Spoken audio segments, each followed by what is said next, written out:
pasa es que Mira de aquí. se olvida. De una. Bueno,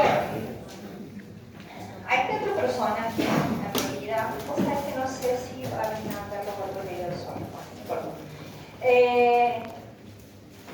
Hay cuatro personajes, prácticamente la semana pasada no apareció en escena.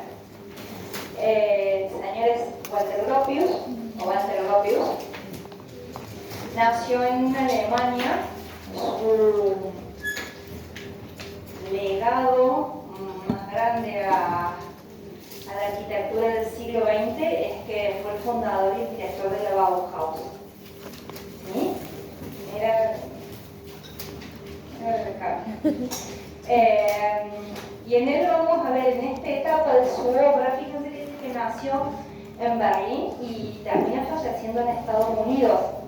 Cuando empecemos a ver la próxima unidad vamos a ver un fenómeno que tuvo que ver con el tiempo entre la Primera y la Segunda Guerra Mundial en que muchos arquitectos de Europa emigraron a Estados Unidos. Principalmente los que estaban en territorio alemán y se empezaba a notar las ideas. Muchos de ellos eran de origen judío, tenían vinculaciones con los judíos, entonces terminan yéndose a Estados Unidos para evitar la realidad de la Alemania nazi. Vamos a ver principalmente los tres aspectos modernizados. No voy a hacer hincapié tanto en él, en la modernización espacial, porque me parece que el que más se destaca en la modernización espacial es el último de los arquitectos que vamos a ver hoy. En él vamos a ver modernización funcional, modernización formal y muchos aspectos que tienen que ver con la modernización técnica. Principalmente su influencia o de dónde viene es de todo el ambiente que rodeaba a Peter Behrens. Él incluso sí participa en el proyecto de la fábrica de turbinas en un periodo muy joven. Ven como los arquitectos que veíamos en este periodo de las vanguardias han sido definitorios de la arquitectura de la generación que siguió, ¿no? O al menos los han impactado fuertemente. La primera obra que vamos a ver de él, que tiene que ver con la relación tal vez con la arquitectura industrial que producía Peter Behrens, o esa factibilidad que le dio Peter Behrens a llevar a otro nivel a la arquitectura industrial, ¿no? Siempre lo que hablábamos la semana pasada de que la arquitectura industrial no era o no debía ser simplemente un galpón, que la arquitectura industrial era una oportunidad para hacer muy buena arquitectura. Vamos a verlo acá a Gropius trabajando con un socio, con Adolf Meyer. La obra es bien temprana, aunque no la vimos la semana pasada, porque tiene una hilación súper directa con el periodo que sigue.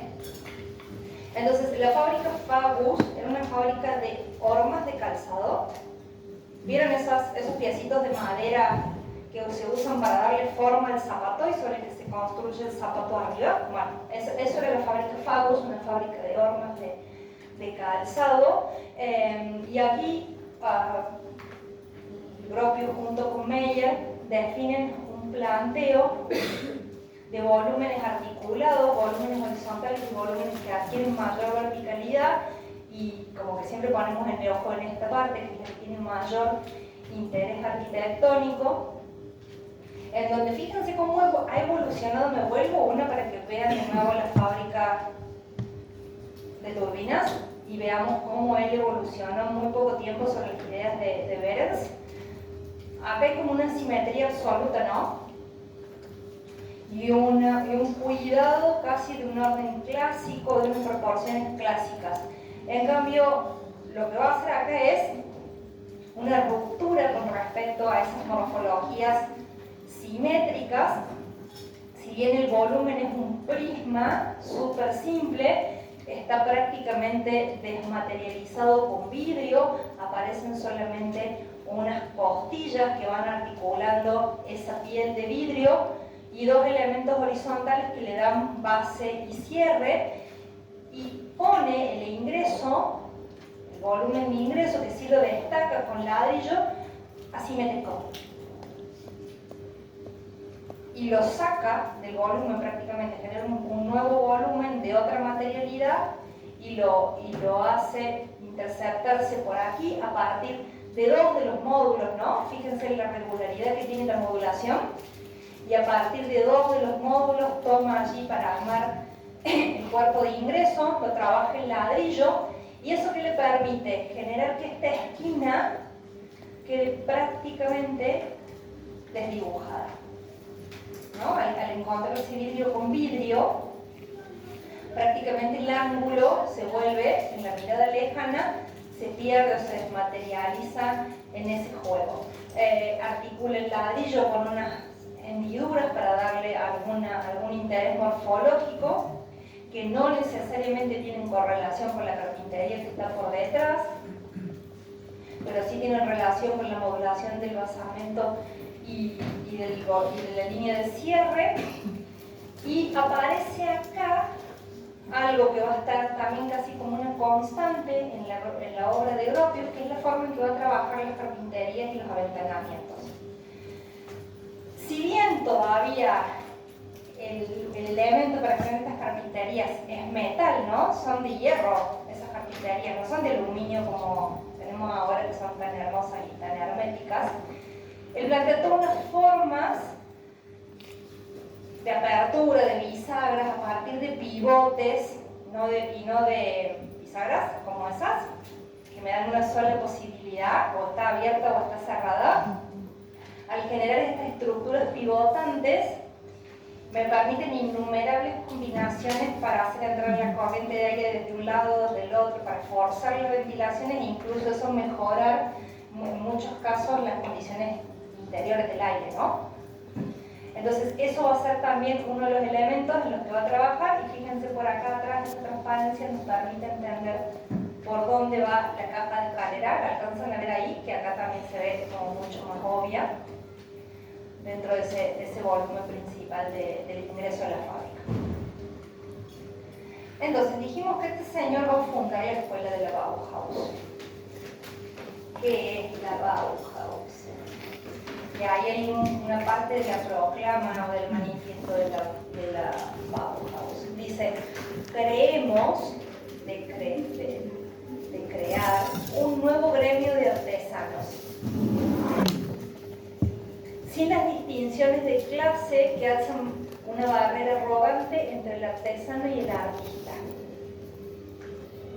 En realidad lo que le está proponiendo es elevar al artesano a la categoría de artista. O sea, y esto es una discusión que hasta el día de hoy permanece en las escuelas de arte, porque parece que las artes fueron solo lo que se llaman artes mayores, lo cual también es una categoría obsoleta, de decirle artes mayores a la pintura, a la escultura y demás. Entonces, hasta el día de hoy, por lo menos en la Escuela de Arte de la Facultad de Filosofía y Humanidades de la Universidad Nacional de Córdoba, esta discusión persiste en el claustro. Como ese menosprecio al artesano. Entonces, lo que dice el manifiesto de la Bauhaus es: elevemos al artesano hacia la categoría de artista. Concibamos juntos y creemos un nuevo edificio del futuro que abarcará arquitectura, escultura y pintura en una unidad, y que un día se alzara hacia el cielo desde las manos de 1 millón de trabajadores como símbolo cristalino de una nueva fe. Hay una metáfora, ¿no? Creemos un nuevo edificio, una metáfora en la idea de trabajar todos juntos y sin distinciones. Entonces, dentro de la Bauhaus, si bien quienes se inscriban como alumnos allí buscarán una definición, una especialización, casi todos pasan por todos los talleres. Entonces, por más que quieras ser arquitecto, vas a pasar por el taller de escultura, y vas a pasar por el taller de pintura, y vas a pasar por el taller de cerámica, y vas a pasar por el taller de textiles, lo cual te va a dar una amplitud en la mirada, y el que hace muebles o quiere hacer trabajos en madera va a pasar por todas las otras escuelas también. Y lo que voy a proponer es elevar el diseño, los elementos de diseño que generalmente tenían que ver con la artesanía, a la posibilidad de construirse en serie, y que a las personas comunes y corrientes no les lleguen objetos, perdónenme la expresión, feos, ¿no? Como que lo industrial tenía esa connotación de que no tenía diseño, los productos industrializados no tenían diseño, sino que todas las personas pueden acceder a partir de esta idea de industrializar la artesanía o de que lo que subyace sea un proceso creativo industrializado. ¿Se entiende a dónde van? Por la escuela pasó un montón de gente, por la escuela incluso pasaron, el argentino más conocido es Coppola, que era un fotógrafo, ¿sí? De los que pasaron por la escuela de la Bauhaus. En algún momento, si puedo mostrar algunas de las fotos de Coppola de Buenos Aires, son increíbles, y él enriqueció su mirada pasando por todo el proceso, ¿no? Él sacó esa foto de arquitectura porque había pasado por los talleres de arquitectura y demás. Y Cami es una enamorada de la actividad de las mujeres dentro de la Bauhaus. Que aunque al principio Gropius decía que las mujeres no tenían que ser arquitectas, y que las dejaba, y ven como esto a veces se cae a pedazos en un ratito, y que las mujeres solamente tenían que estar en los talleres de cerámica, textiles, madera y qué sé yo, pero no, para él no tenían que acceder al título o al grado de arquitectura. Por eso digo, a veces esto que parece re lindo también hace agua, en algún lado hay una grieta y hace agua, ¿sí? Pero bueno, nada, después sí hubo arquitectas que salieron de la Bauhaus finalmente y demás. La Bauhaus tiene 3 periodos. La Bauhaus se forma en Weimar, y ese es el primer periodo y está precedido principalmente por Gropius. Tiene un segundo periodo que es en Dessau, y en ese tiempo la lidera en buena medida Meyer, que era este personaje que vimos recién en la fábrica Fagus con Gropius, y un tercer periodo que se instala en Berlín y que allí domina la figura de Mies, de un Mies joven, Mies van der Rohe, un Mies joven, y luego vendrá la disolución de la Bauhaus, principalmente por estas condiciones de lo que hablábamos de la Segunda Guerra Mundial, que en Alemania ya se empezaba a sentir el ambiente incluso mucho antes de la declaración de la guerra. Entonces, eso va a llevar luego a la disolución final de la Bauhaus. En el pasillo, en el exhibidor de vidrio que está de mano izquierda, hay un material que trajo en algún momento el arquitecto Sames de Alemania, son unos afiches y demás. Ahora que saben de qué hablan, párense y mírenlo porque está interesante el material, porque lo trajo de allá. Bien, vamos a ver si esto estoy acá. Eso no fue hecho, ¿Qué? eso no fue hecho, o sea, los obvios para el... Pero con el material ese que trajo...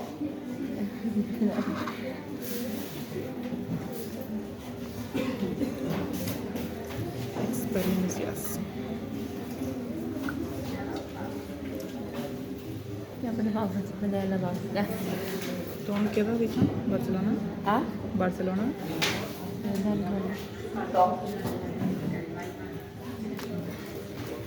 También la película va a pasar con el concepto nuevo de ficción. Por ahí era contradictoria.